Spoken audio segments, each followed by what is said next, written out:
Vou pedir-vos a gentileza de abrir a Bíblia no livro dos Hebreus, capítulo número 12. Glória ao Senhor. Hebreus 12. Não sei se os irmãos se recordam ainda da mensagem que o Senhor nos trouxe aqui domingo passado. Há irmãos que não estavam, há outros que estavam, certamente se lembram que o pastor pregou acerca de Hebreus 11.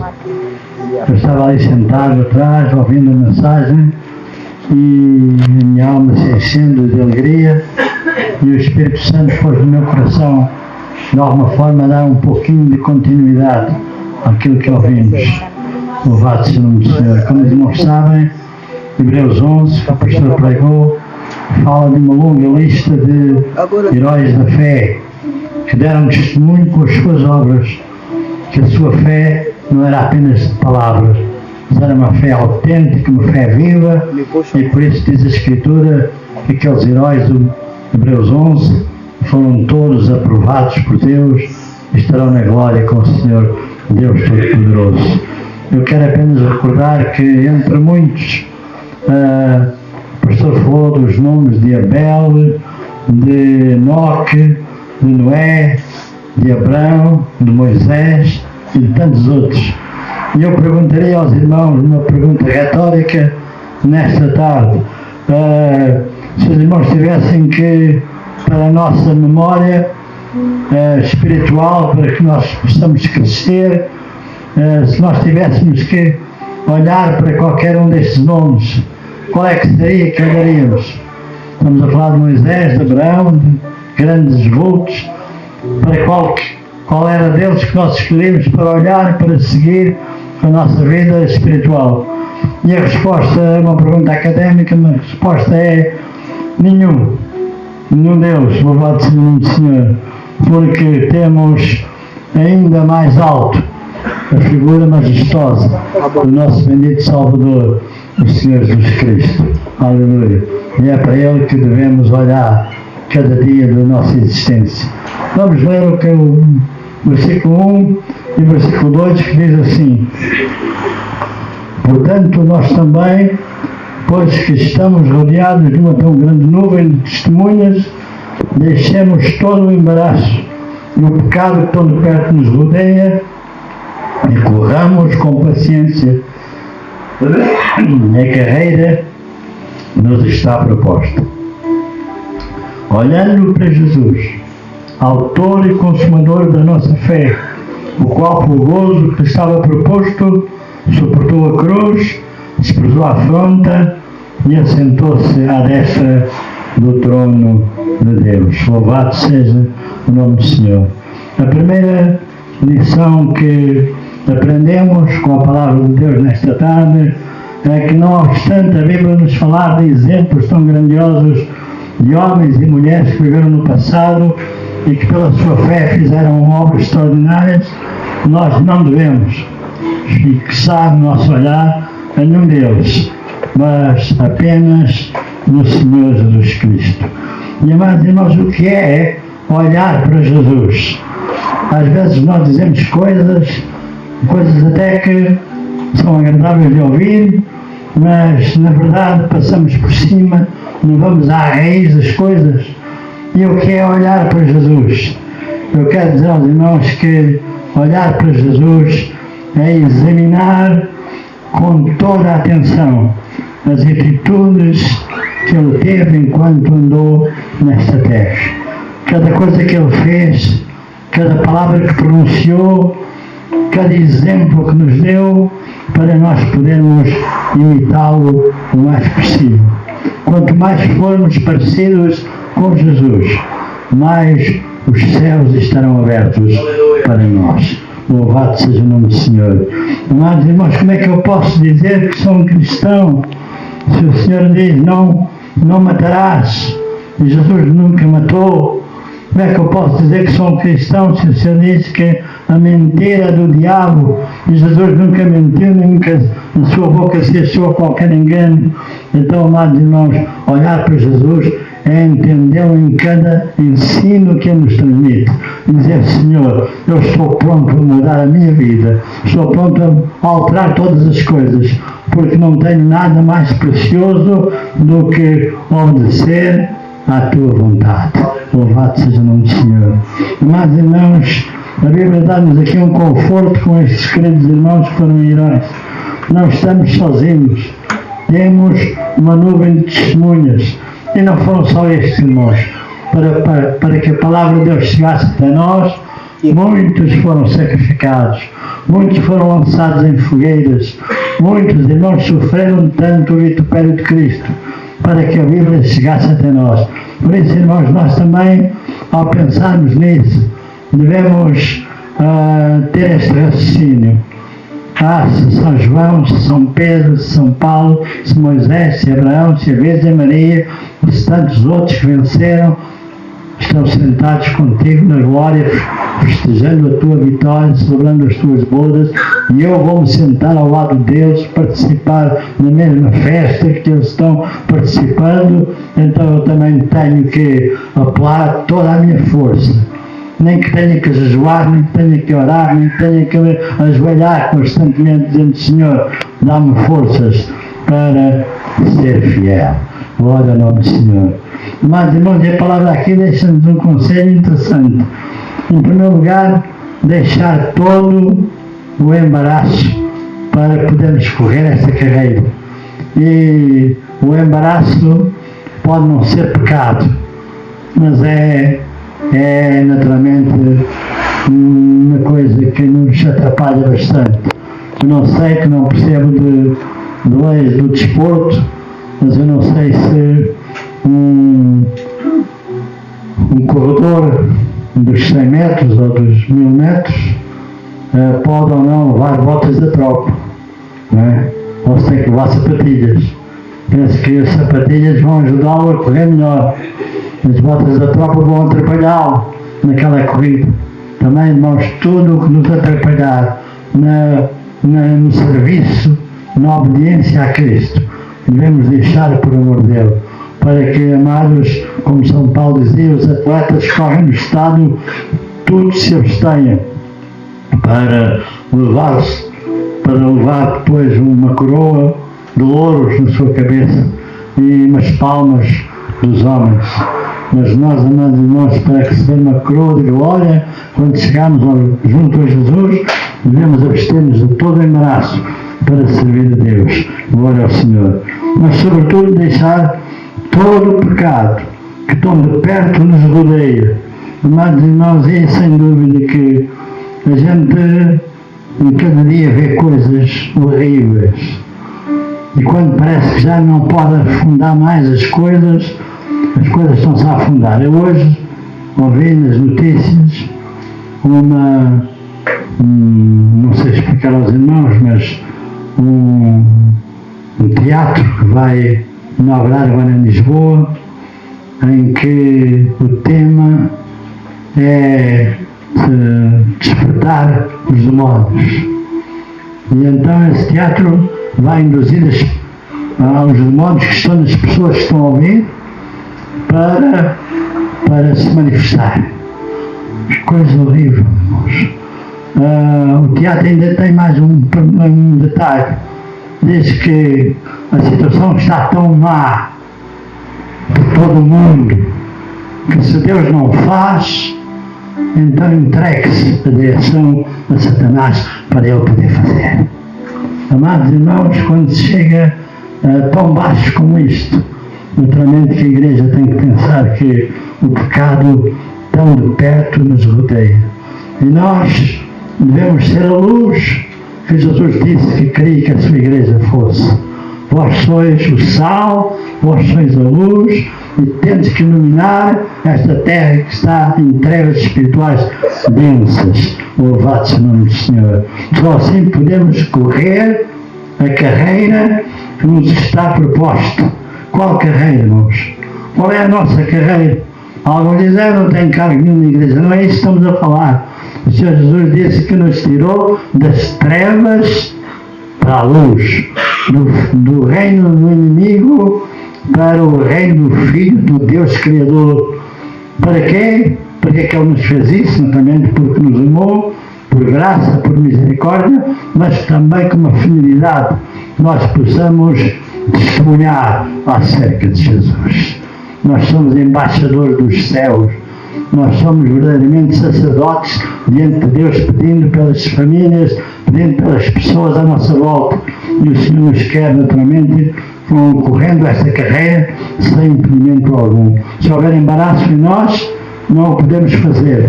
Se houver pecado em nós, muito menos o faremos com êxito.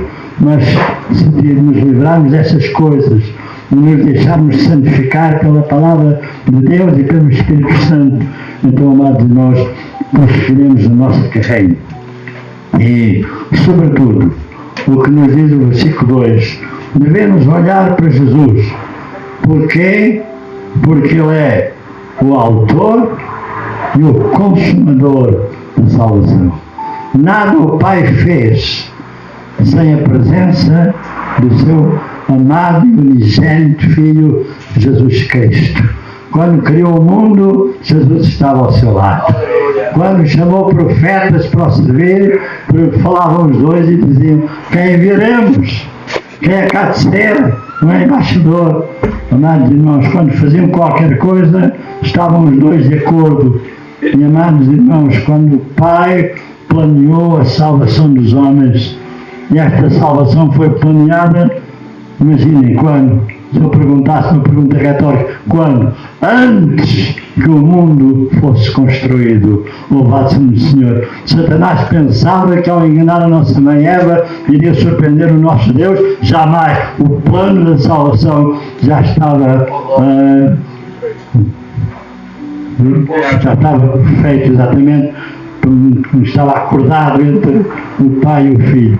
Mas o Filho não só foi um autor com o Pai, mas foi também o consumador da salvação. Louvado seja o Senhor.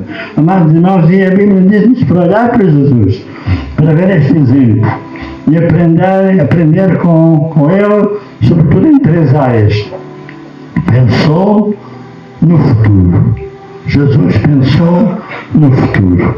O gozo que lhe estava proposto. Cada dor, cada dificuldade que o Senhor ia vencendo como homem, o Senhor pensava no futuro. É legítimo que você, que eu, pensemos no futuro. Vale a pena agora não termos o gozo, entre aspas, do pecado por um pouco de tempo. Vale a pena negarmos a nós mesmos quando temos vontade de repostar, de nos virar contra alguém, irados. Vale a pena confiar na misericórdia do nosso Deus e entregar o nosso assunto ao Senhor. Amados irmãos, o gozo que estava proposto a Jesus era importante para ele, pensando no futuro. E qual era o gozo de Jesus? Irmãos, penso que o gozo de Jesus, salvo melhor opinião do que dos irmãos, em primeiro lugar era fazer a vontade do Pai. Senhor Pai, todo aquele plano da salvação que nós combinámos, que nós elaborámos e que ficou decidido ser eu a consumar, não vou desiludir-te, Pai, eu vou cumprir até o pormenor. Aleluia. De tal maneira o Senhor cumpriu que na cruz gritou com alegria, embora estando a acabar o seu tempo na terra: está consumado. Louvado seja o Senhor.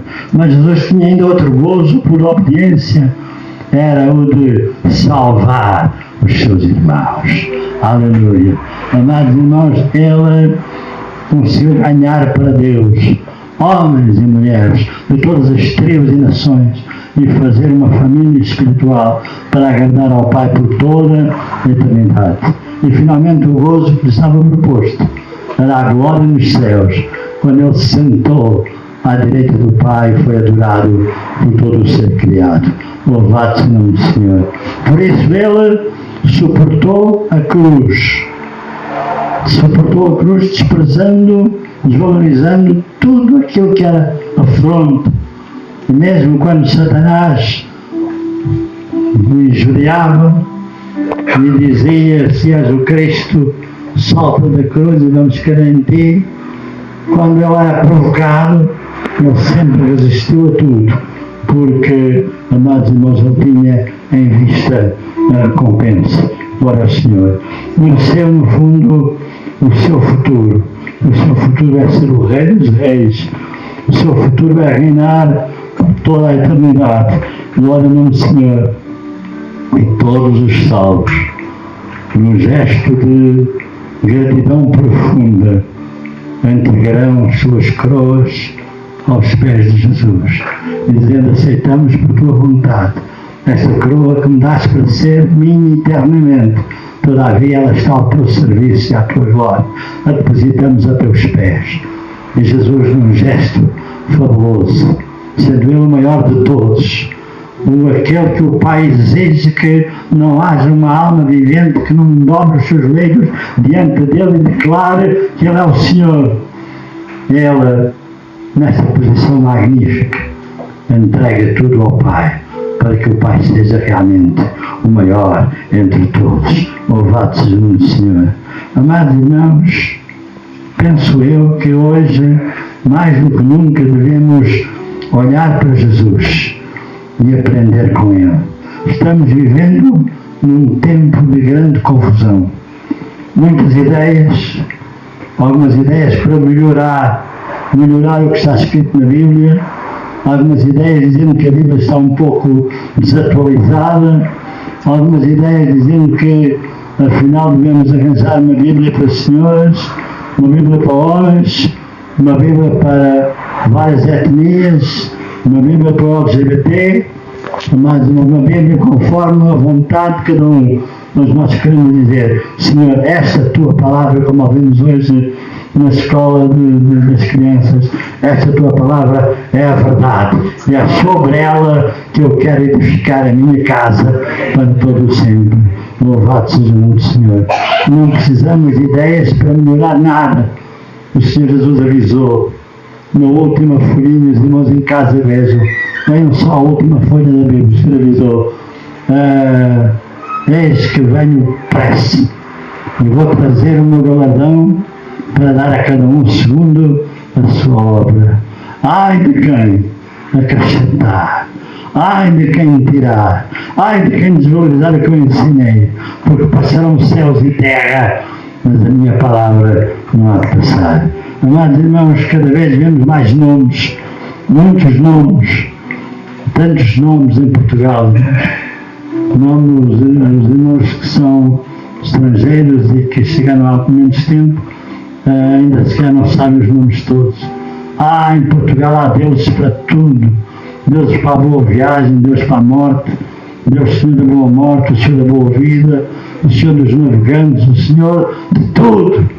Mas nós não queremos nenhum desses senhores. Para nós há um só Senhor, Jesus Cristo, o Filho de Deus, que deu a sua vida por nós. Bendito seja o nome do Senhor. Amados irmãos, que o Senhor nos ensina e que põe no nosso coração esta palavra gravada, porque estes são os verdadeiros salvos, aqueles que creem que há um só Deus, o Pai e nosso Senhor Jesus Cristo. Falsos mestres. Irmãos, eu fico tão triste quando vejo cultos com ensinos diabólicos, com falsas doutrinas. Imagina as irmãs que são mães, os irmãos que são pais, se vissem que a vossa cozinheira, ou distraidamente, ou por desconhecimento, em vez de sal na sopa, pusessem lá um veneno terrível. Distraidamente, vocês iam pensar: minha esposa vai comer esta sopa, os meus filhos vão comer esta sopa. Dá-nos vontade de apertar o pescoço à cozinheira. Meus irmãos, hoje no mundo espiritual há tantos falsos mestres que só querem uma coisa: fazer-nos desviar o nosso olhar da pessoa do Senhor Jesus Cristo. Temos que olhar para Jesus somente, sem acrescentar nem retirar nada ao que Ele nos ensinou. Ele deu-nos tudo aquilo que precisávamos. Louvado seja o seu nome. Felizes, e aqui eu fico tão contente, porque ainda há no mundo alguns crentes, não há muitos, mas há alguns crentes O Senhor Jesus disse que, profetizando sobre o futuro, o pecado multiplicar-se de tal maneira que o amor dos filhos de Deus ia esfriando e que a Igreja iria diminuindo em quantidade sobre a terra. Se os dias não fossem abreviados da vinda do Senhor que está para chegar a qualquer momento, dar-se ao caso de que Jesus não acharia fé na terra. Mas, amados irmãos, felizes aqueles que continuam a defender esta mensagem. Só Ele é o Salvador. Só Ele é o caminho. Só Ele é a verdade, a vida, o mediador, o nosso advogado perante o Pai.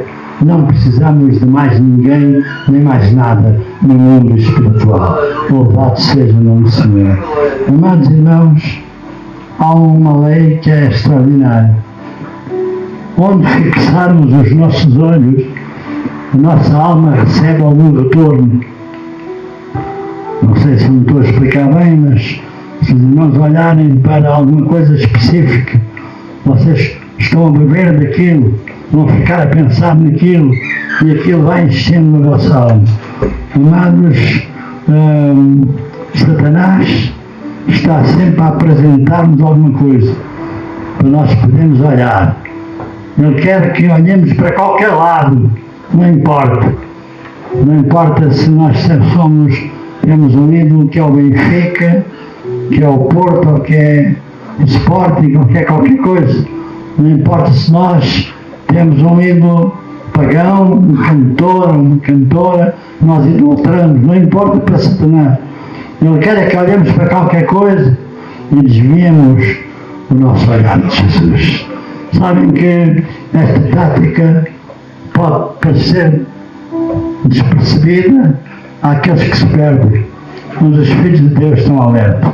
No Éden, no jardim do Éden, quando estava tudo tão bem, o que é que Satanás fez?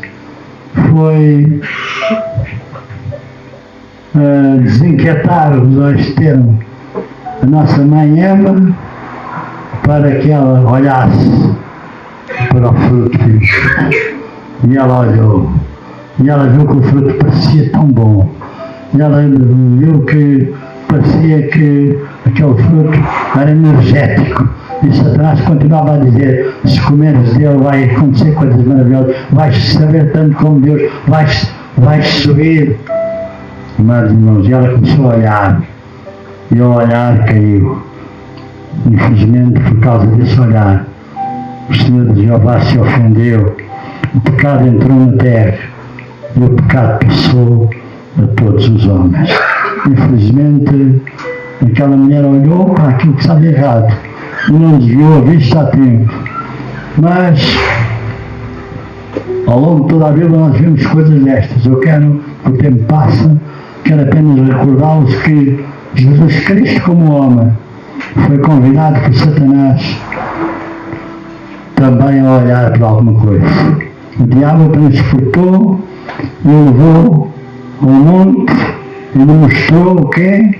Mateus, no início, todos os reinos do mundo e a glória deles.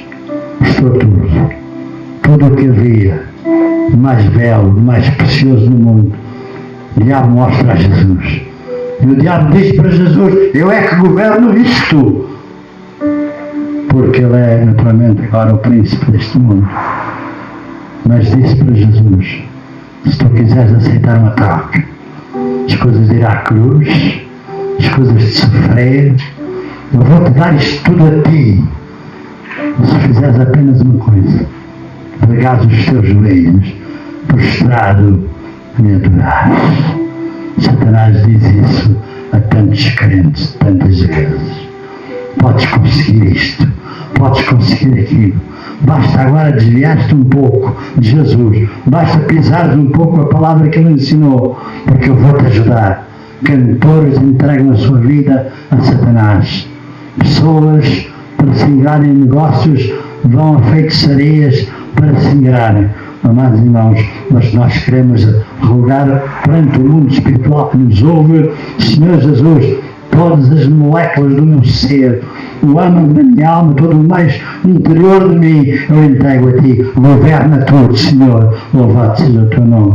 Amados irmãos, felizmente Jesus usou para Satanás uma expressão maravilhosa. Disse: vai, Satanás. Está escrito: ao Senhor teu Deus adorarás e só, está outra vez, só a Ele servirás. Sabe o que aconteceu quando Jesus nasceu? Vieram os anjos todos e o serviram. Estava com fome, os anjos deram pão. Estava com sede, os anjos deram água. Estava triste, os anjos o alegraram. Amados irmãos, quando você diz não a Satanás, quando você diz para ele com autoridade: vai-te, porque eu sou um filho de Deus, o sangue de Jesus Cristo me tem purificado de toda a maldade, e o Espírito Santo, a glória de Deus habita dentro do meu ser. Satanás foge de você e os anjos do Senhor o servem. Louvado seja o nome do Senhor. Amados irmãos, que o Senhor nos ajude a termos muito cuidado para onde viramos o nosso olhar. Onde viramos o nosso olhar. O nosso olhar pode trazer cobiça, pode trazer luta ao nosso interior. Agora, ao longo da Bíblia, nós encontramos também em sentido contrário.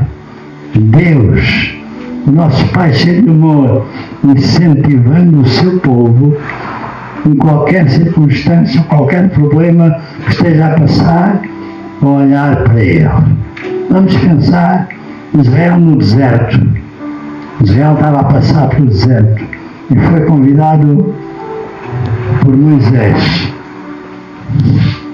para olhar para uma serpente de metal que foi levantada no deserto.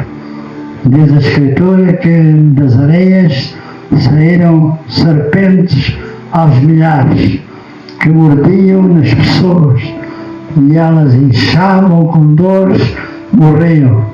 A não ser que a única solução, não havia medicamento, não havia nada. Não havia oração que resolvesse, não havia nada. A única coisa era, em obediência à vontade de Deus, olhar para aquela serpente de metal. E quando olhavam, de repente ficavam curados. Podiam não olhar. Ninguém era obrigado a olhar. Ninguém era obrigado a acreditar que se olhasse ficava curado. Mas todos aqueles que criam e experimentavam recebiam cura instantânea e imediata. Amados irmãos, que possamos pensar que a nossa única solução é realmente, como temos estado a falar, olhar para Jesus. Há quem diga: mas uma serpente de metal simbolizava Jesus. Sim, porque quando estava na cruz, Ele fez maldição por nós. Os meus pecados caíram sobre Ele. Os teus pecados caíram sobre Ele. E por isso havia ali uma obra satânica a ser destruída no Calvário. Olhar para a cruz, recebemos vida, meus irmãos.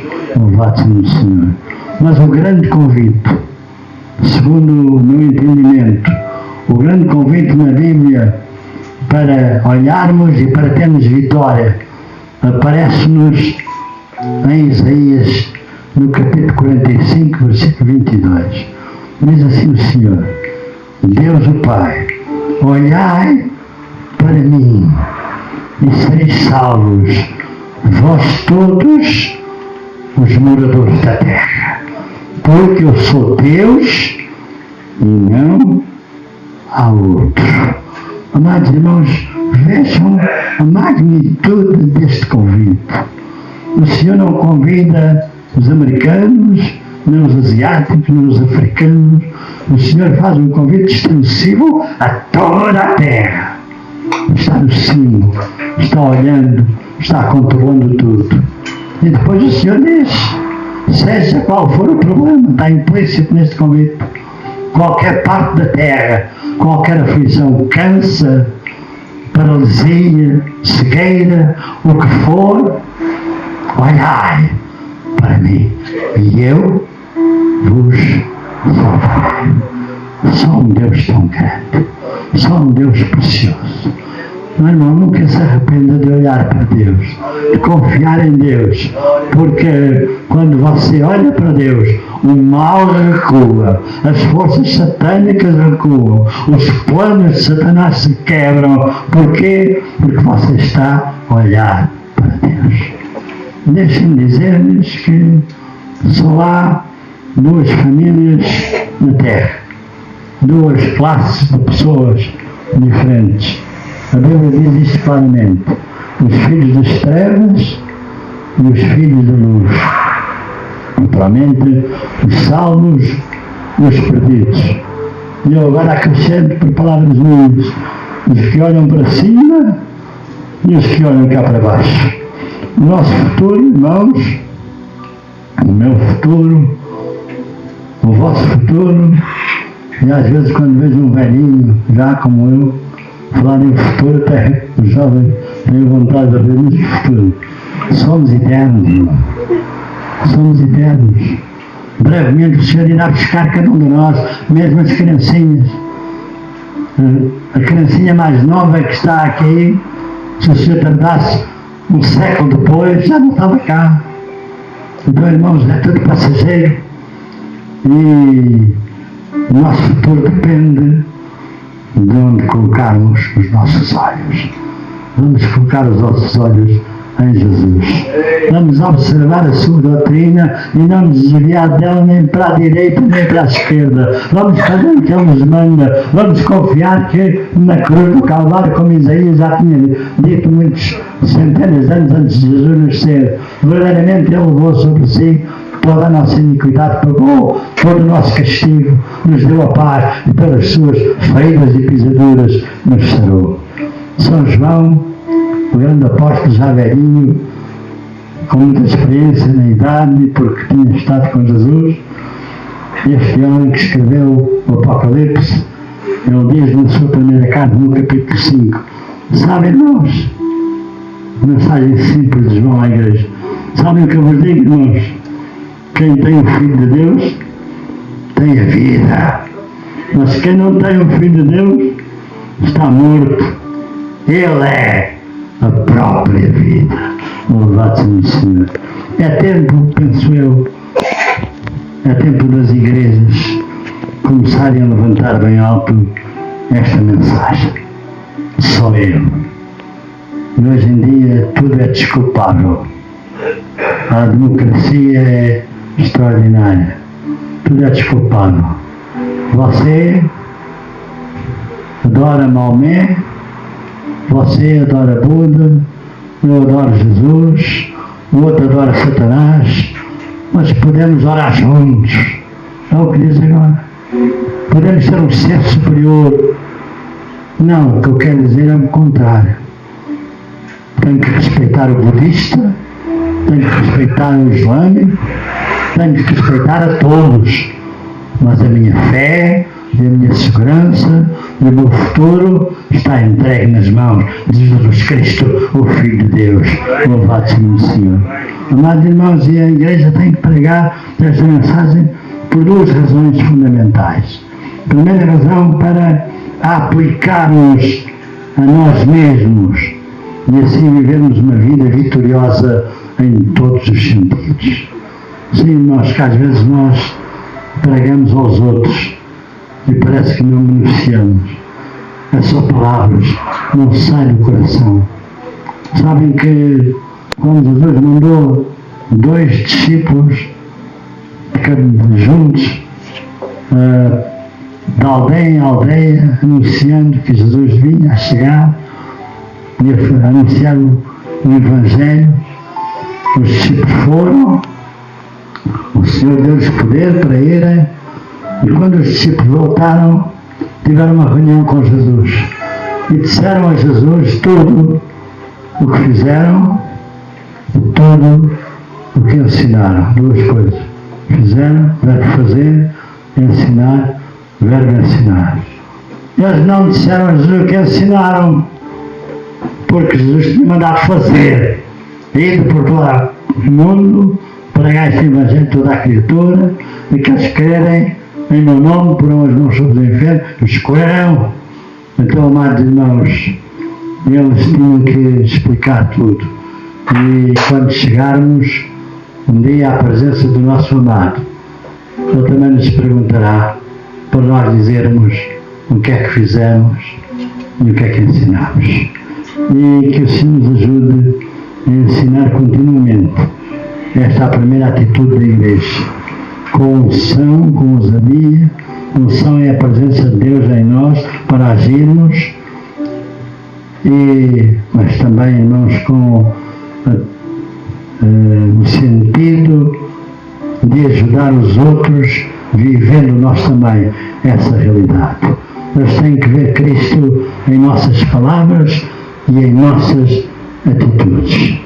E, finalmente, irmãos, eu quero dizer que quando imitarmos Jesus, temos que fazer testes à nossa conduta em cada dia, para ver se estamos a desviar-nos ou não daquilo que Ele ensinou.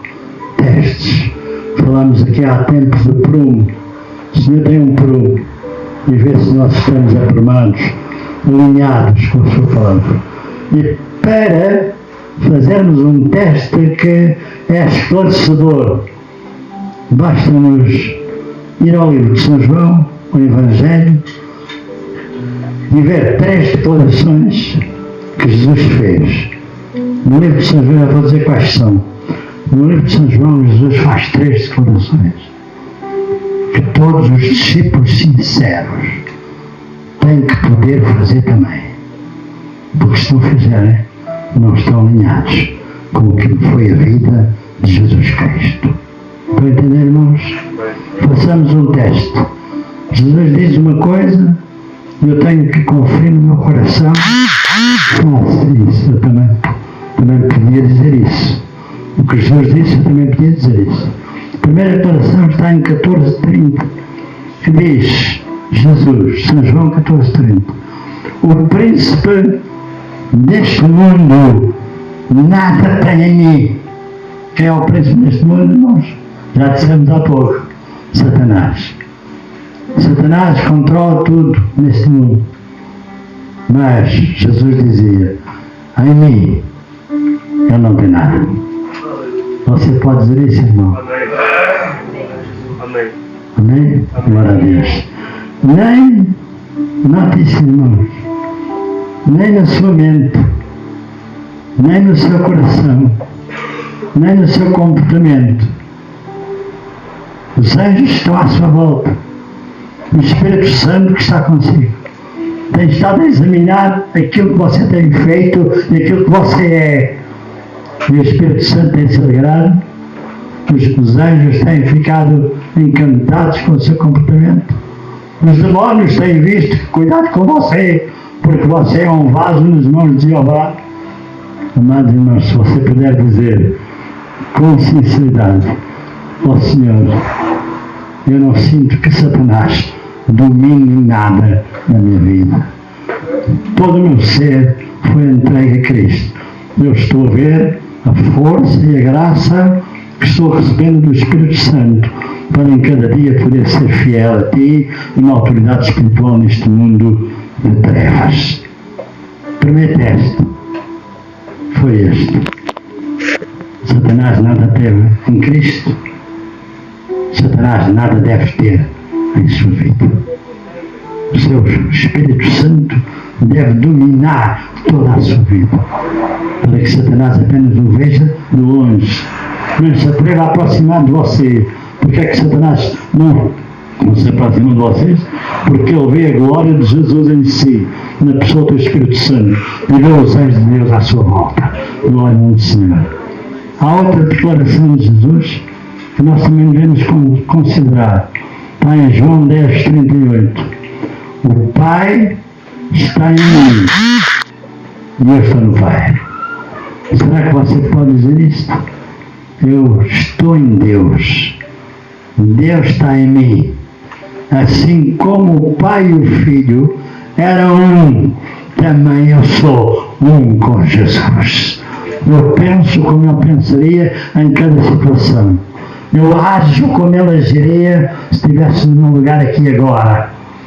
Essa unidade entre mim e Cristo é perfeito. Poderá você dizer isso? Pensa que isto é exagerado? Jesus orou antes de partir do mundo. Pai, eu quero que como tu e eu somos um, também eles sejam um em nós, para a glória do teu nome. Amados irmãos, que o Senhor nos ajude a poder dizer: o Pai está em mim. Se você tiver pecado na sua vida, o Pai não pode estar lá. O Pai tinha poder para, à força, expulsar o diabo. Mas se é você que quer andar nesse caminho, então o Pai fica parado. Pai, eu respeito. Mas se você disser ao Pai com lágrimas: Pai, na verdade, quando penso nas palavras de Cristo, eu me sinto tão pequeno. Todavia eu te imploro, ajuda-me a crescer. É isto que eu quero, é esta intimidade que eu quero, para que o Senhor possa ser feliz e tu possas ter prazer em usar a minha vida. E finalmente, a última declaração de Jesus, que continua em João, mas desta vez no capítulo 17, versículo 10. Todas as minhas coisas, Pai, são tuas. E Pai, também todas as tuas coisas são minhas. E é nisso que eu sou glorificado. Jesus entrega tudo ao Pai, até a sua própria vontade. Como ele diz lá no Getsemane: não se faça a minha, mas a tua vontade. Jesus entrega tudo ao Pai e recebe tudo do Pai. Glória ao Senhor. Você não pode receber tudo do Pai se não entregar tudo ao Pai. E há um problema que têm os homens, que é serem vingativos e não conseguirem genuinamente perdoar. Quando alguém o ofende, irmão, o que é que você deve fazer? Já ouvi crentes dizer: espero que venham pedir perdão, e quando vierem eu perdoo. Não, você deve perdoar imediatamente. Assim como Jesus lhe perdoou, assim você deve perdoar. Jesus ensinou-nos a maravilhosa oração do Pai Nosso, que condensa toda a doutrina de Cristo, mas avisou: se não vos perdoardes uns aos outros, também eu não perdoarei a vós. Então, amados irmãos, para podermos dizer: todas as tuas coisas são minhas e as minhas coisas são tuas, e é nisso que é a minha alegria. Amados irmãos, temos que entregar mesmo tudo ao Senhor. Que troca maravilhosa! Que troca maravilhosa! Entregar a Deus tudo o que é terreno e receber de Deus tudo o que é celestial. Nós entregamos a Deus uma coisa e podemos desfrutar dela um pouco mais. Dizer: isto é só meu, não entrego a Deus. Mas se entregarmos aqui alguma coisa, o Senhor vai nos dar tudo o que Ele tem por toda a eternidade. Louvado seja o nome do Senhor.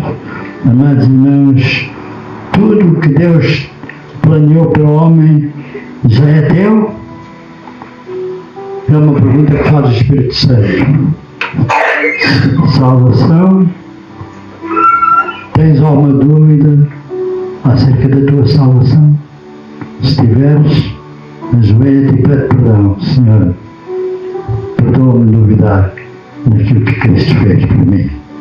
Tens alguma dúvida acerca de que Ele tem poder para te curar de todo o mal? Ainda há pouco tempo estava tão aflito, uma dor no coração, no peito, quase não podia mexer. Fossem certas pessoas tinham mal ligado para o 112, e eu me ajoelhei e disse: Senhor, tua palavra é a verdade, no teu nome há toda a autoridade. Eu não aceito isto em nome de Jesus. Eu repreendo este espírito de trevas que está a tentar aproximar. E passado bem pouco tempo, eu já não sentia nada daquilo. Louvado seja o nome do Senhor.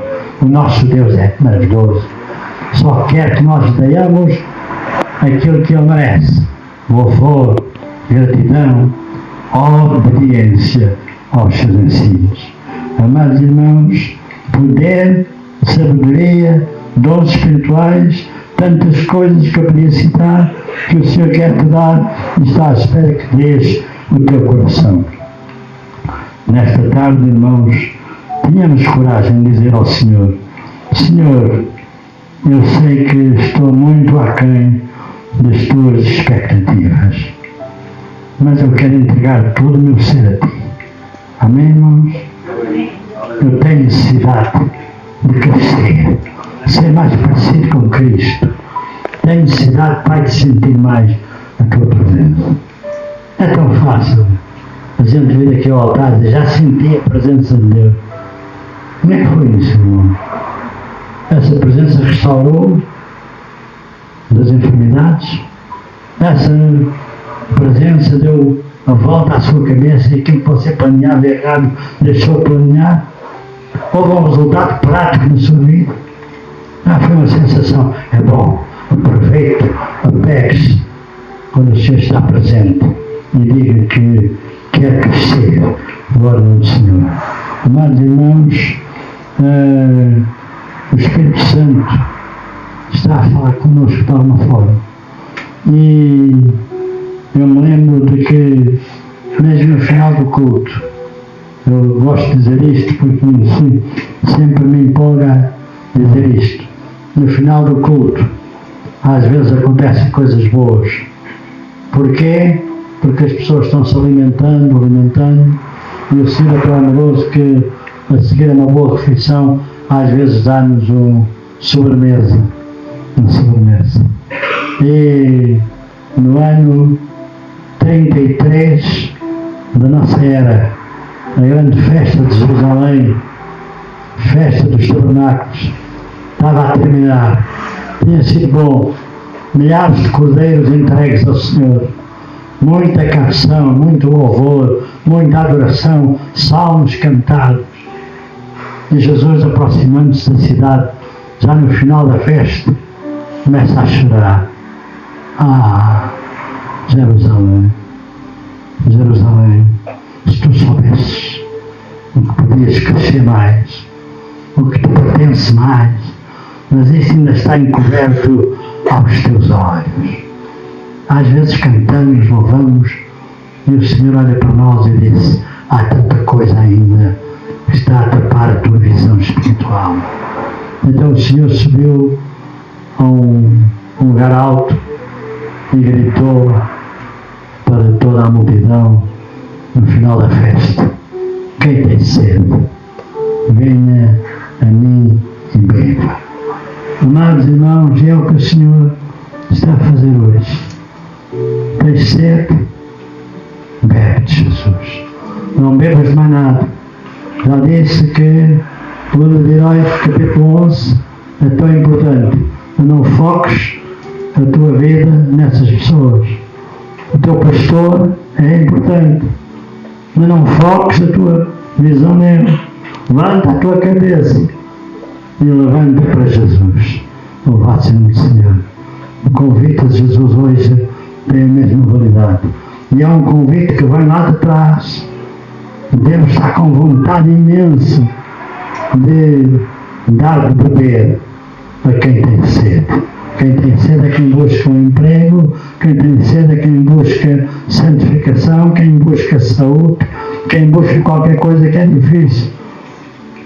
Isaías, no capítulo 55, eu vou terminar já, o Senhor Jeová diz: ó vós, não é tão bonito este versículo, ó vós que tendes sede, vinde às águas. Glória ao Senhor. E no finalzinho da Bíblia, no capítulo 22 do Apocalipse, é Jesus que diz: quem tem sede, venha, e quem quiser, tome de graça da água da vida. Ir a uma consulta médica hoje, particular, São à volta de 80 euros no mínimo. Ir a Jesus, mais eficiente, mais eficaz, é gratuito. Ficamos com este versículo. Quem tem sede, venha, e quem quiser, tome de graça da água da vida. A água da vida nós encontramos no Apocalipse a sair um rio debaixo do trono de Deus. Um rio que se estende, e por onde ele passa tudo é vida. Desde que os peixes saltam no rio, as árvores crescem nas redes do rio, e quando o rio passa, tudo é vida. Deixa que esse rio inunde o teu coração e vais ver tudo a brotar, tudo a crescer. Ora ao Senhor. Amados irmãos, corramos para Jesus. Não percamos esta oportunidade de satisfazer nele e só nele todas as nossas necessidades. Tudo, notem esta frase que o Espírito me deu para terminar. Tudo, não é tudo o que está escrito na Bíblia, mas tudo o que tu, meu irmão, aceitares hoje pela fé, já é teu. Amém? Deus abençoe.